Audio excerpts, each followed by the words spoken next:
All right, good morning, good afternoon, or good evening, depending on when you're watching this. This is day 3 of Mr. Somerville's fantastic pre recorded social studies lecture experience. Very much, hopefully, the final day.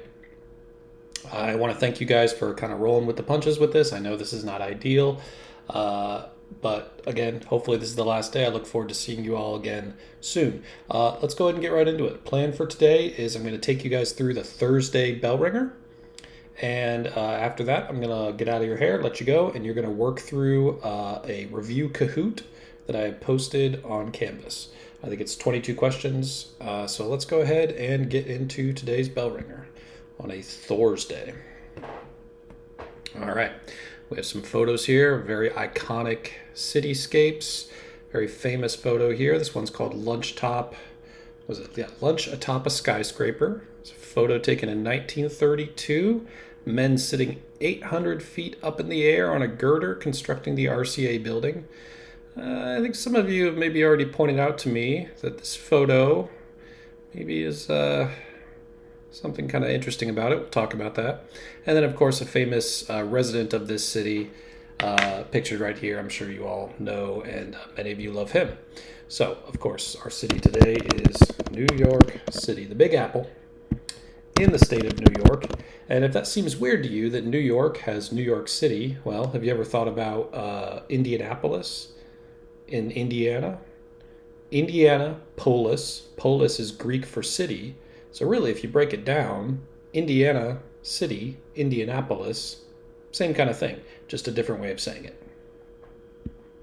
The metro population of New York City. New York City is a massive, massive, emphasis on massive city. So you should have found somewhere in that 20 million people ballpark. And again, when we look at our map here in a minute, you will really see the importance of calculating this metropolitan population, because New York City, it just keeps going. It just spreads out north, south, east, west, kind of centered on the island of Manhattan, and it just sprawls out into neighboring states, New Jersey especially. So it's really grown beyond the original borders back when it was founded. And by the way, it was founded well before, as most East Coast cities were, well before the United States was a country. It was originally founded by Dutch settlers from the Netherlands. It was called New Amsterdam. And then when the English took over North America, or that part of North America, they renamed it. They renamed it New York. So, fun fact there, New York City, you don't have to put this, but New York City used to be called New Amsterdam. And now it's New York. So, direction traveled from Wednesday City. Well, as we recall, Wednesday City was good old Dallas-Fort Worth. So, there's that. We can zoom out of our map of the United States a little bit here. Thank you, Google, again, for providing these amazing space captured images. I realize I was silly at all to be slightly annoyed that your website was not working, because, again, these were taken from space. It's a miracle. So here we go. Dallas, we travel through Arkansas, up through Nashville, Kentucky, Virginia, West Virginia, Maryland, until we get to New York. So we're kind of going in I would say northeast, maybe east northeast, either one. I'm just going to go northeast for our direction there. And then famous local person. Oh my gosh, New York City has as many famous people as just about any other city on the planet, more than most. The only other city that I could think of that could possibly rival it for the number of famous people that have either come out of the city, were born there, or have worked there, or have made a career there, is Los Angeles. Maybe a handful of others. London as well, maybe a cheeky little preview for tomorrow. But New York City, just hundreds, thousands, tens of thousands. One of them's pictured right here. But I'm going to go with the greatest heavyweight boxer of all time, Iron Mike Tyson. He was born in one of the neighborhoods of New York, Brooklyn, and he is one of my favorite athletes of all time. So that's who I'm going to go with for my famous local person there. But you could put anybody you want, as long as they're associated with New York City in some way. I think you guys get it by now. So speaking of New York City, let's zoom in on what some would call America's greatest city, although there really is no single greatest city. They're all great in their own way. But you can kind of see as we're zooming in here, wow, look at all that. All that gray is city. It's just simply massive. We can zoom out a little bit, and you can see we can see nearly the entire state of New Jersey here, and you can really kind of start to get a sense of just how big New York City is. If you've watched many TV shows or movies, certainly superhero movies, you're pretty familiar with this part of New York City. This is what a lot of people who aren't from New York City think of as all of New York City, and that's the Isle of Manhattan. Okay? So this is like, when you see Spider-Man swinging around, it's usually in Manhattan. And in case you're curious why all the Marvel superheroes seem to be set in Manhattan, or set in New York City at least, it's because their creator, a gentleman named Stan Lee, who was one of their creators at least, who used to be in a lot of the Marvel movies. He passed away a few years ago, but he would always make cameos. He was the old guy with the glasses who'd always pop up randomly in the Marvel movies and make some funny little joke. He was from New York City. He was born there. He grew up there, and so he decided to set his stories there in New York City, which makes all the sense in the world to me. So that's one of the parts of New York City is Manhattan. It's also where Donald Trump built his fortune, was in Manhattan. It's where Trump Tower is, in Manhattan. But it's not, as you can see, there's a lot more to it. This is Brooklyn down here, this whole area. That's where Mike Tyson's from. It's even bigger than Manhattan, as you can see. We go up north a bit here. This is like Harlem. A lot of famous musicians and writers have come out of Harlem. This is the Bronx, another famous neighborhood. Queens, right here, huge neighborhood. And look at this. It just keeps going, folks. Like this is the city that doesn't stop. And why is that? Well, people have been living and settling in New York City for over 400 years. It's one of the oldest cities in North America. So that's a big part of it. People have been, and even before Europeans got here, there were Native American communities that lived here, right and around here. We have, so this river here, this divides, this is a natural formation that creates a political boundary, and it divides the states of New York on this side. We can zoom out a little bit, from New Jersey on this side. So this is New Jersey over here, and this is New York over here. But really, the city doesn't care. The city just keeps going. The city's like, I might be in a different state, but it's all one big city, really. Well, at least it's all one big metropolitan area. All right. Let's take a look at some of these photos I chose. This is a shot of Manhattan. You can see the East River there. And this is Central Park, probably the most famous park in the United States, possibly the world.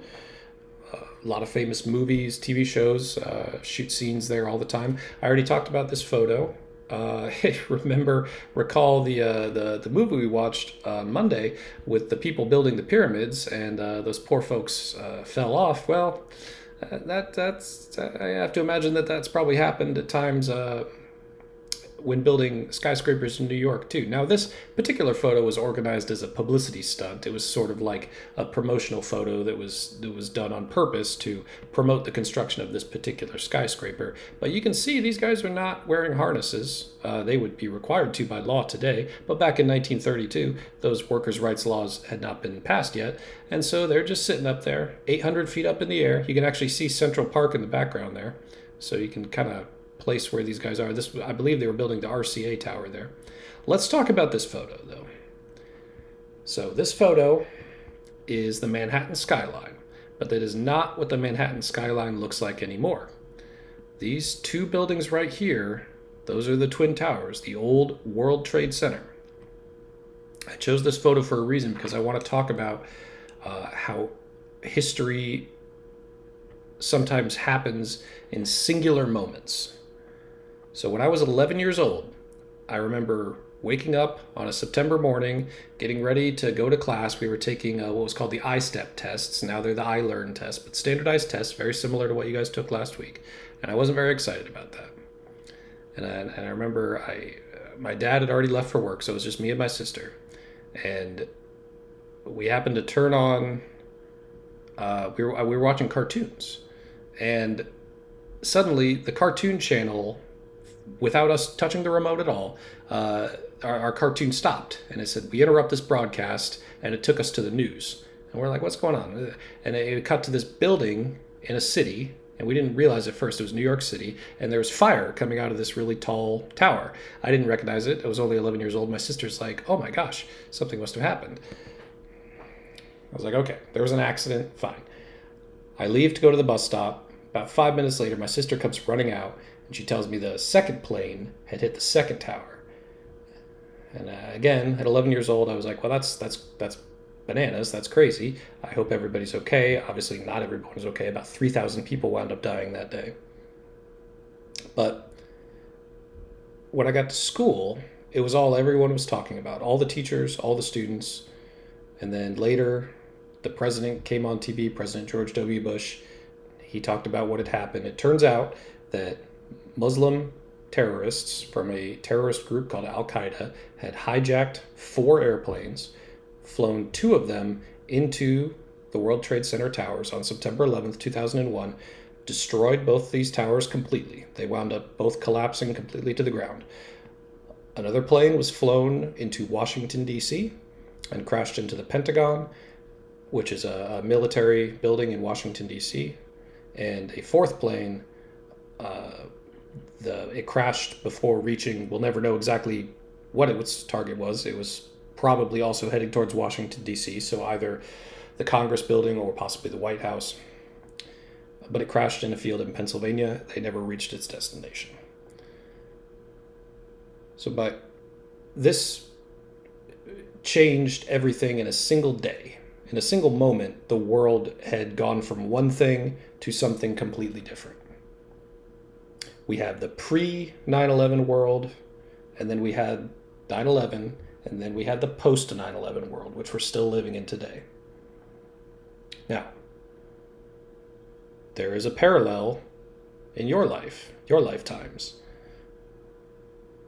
On mid-March of 2020, a new disease that people didn't really know a lot about started making headlines. I guess it had started making headlines before that, but in March, everything started shutting down. And all of a sudden, we found ourselves having lived in the pre-COVID world and then the post-COVID world. It's a very similar type of thing. It was a complete shift of how people acted, a complete shift of how people thought about things. So sometimes you have to look out for these moments that will become history. History is always happening, and sometimes it happens in not so obvious ways. Sometimes it happens over long periods of times, but sometimes history punches you on the face on a morning when you're still rubbing the sand out of your eyes and you're getting up and getting ready to take a standardized test. Or sometimes history punches you in the face when you're getting ready to, just go about your daily life. And then everything's different. Sometimes you can go a whole lifetime without something like that happening. Sometimes it happens 3 times in a year. It just depends. September 11th was an example of history punching us in the face. COVID-19 was an example of history punching us in the face. Just be on the lookout for situations like that. All right. With that wraps up today. Oh, last thing. Donald Trump here, he's standing in front of the New York Stock Exchange. That's a building in New York City where they buy and trade parts of companies. We won't get into all the details there, but I decided to use this photo of him, because I just think it's a good photo of him. He looks very proud of himself. And the New York Stock Exchange is a building that represents great wealth. More dollars flow through the city of New York than just about any other city on the planet, and I just thought that was an appropriate photo to use there. All right, that's it for today's bell ringer. And actually, that's it for me today, for the most part. I will leave you guys now. I have a link to the Kahoot on here. Now, I think the best way to do that is, if possible, to if my wonderful sub, which whoever you are, thank you so much for covering for me. I cannot thank you enough in this sort of unfortunate circumstance that we find ourselves in. So thank you for that. I hope everything's going well.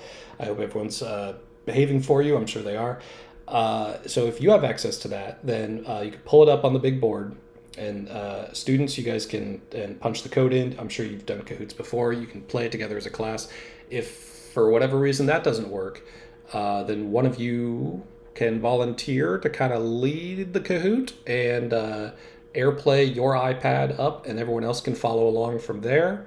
If that doesn't work for whatever reason, then I believe you guys can just do the Kahoot individually. So if you click on it, it should take you to the Kahoot itself, and then from there you should be able to, if you just click start here, or play solo, I guess is what you would want to do. Don't look at the answers, because you're just cheating yourself. These questions, there's 22 of them, are very similar, some of them identical, to the types of questions that you'll see on the quiz tomorrow. So take the Kahoot seriously. Take the review seriously. I made it to help you guys, and it will if you work your way through it and just do your best. Obviously not for a grade, it's just a review, but take it seriously. Last thing, I want to thank everyone who has reached out with kind words. It has not been easy being here by myself, away from you guys. I've had to completely quarantine and isolate. So, you know how that goes. We all had to live through it. So it's not like I'm, suffering anything new here. It's just, it just is what it is. I'm really looking forward to getting back into the classroom with you guys. I hope everything's been going fairly smoothly. Again, I want to thank my wonderful substitutes, my coworkers, Mr. Michael, I think stopped by the classroom yesterday. Thank you all for that. And yeah, I look forward to seeing you all again soon. All right. So that's all we're doing today is the bell ringer, which you should have had finished by now, and then the review Kahoot. Tomorrow, we'll do the last bell ringer. We'll turn those in, and then we'll take the quiz. All right. Have a great rest of your day, everybody. And I will hopefully see you tomorrow. All right. Bye-bye.